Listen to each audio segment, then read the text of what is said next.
২১ দিনের জামিন শেষে ফের কারাগারে যেতে হলো ভারতের দিল্লির মুখ্যমন্ত্রী অরবিন্দ কেজরিওয়ালকে।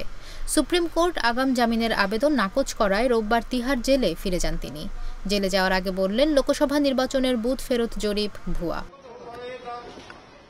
এনডিটিভির এক প্রতিবেদন সূত্রে জানা গেছে, দিল্লির রাউজ এভিনিউ আদালত এক নির্দেশনায় বলেছে, কেজরিওয়াল ৫ জুন পর্যন্ত বিচারিক হেফাজতে তথা জেলে থাকবেন। তবে জেলে যাওয়ার আগে তিনি রাজঘাট, হনুমান মন্দির ও দলের পার্টি অফিসে ঘুরে যান। রোববার বিকেলের দিকে দিল্লির মুখ্যমন্ত্রীর বাসভবন থেকে বের হন কেজরিওয়াল। সেখান থেকে সোজা চলে যান রাজঘাটে। মহাত্মা গান্ধীর স্মৃতিসৌধে মালা দিয়ে শ্রদ্ধা জ্ঞাপন করেন। তারপর হনুমান মন্দির ঘুরে যান দলের কার্যালয়ে। সেখানে তাকে দেখার জন্য ভিড় করেছিলেন দলের কর্মী সমর্থকেরা। দুর্নীতি মামলায় জড়িত থাকার অভিযোগে গত ২১ মার্চ কেজরিওয়ালকে গ্রেপ্তার করে ভারতের এনফোর্সমেন্ট ডিরেক্টরেট। নিশা মাহমুদা, ইন্ডিপেন্ডেন্ট ডিজিটাল।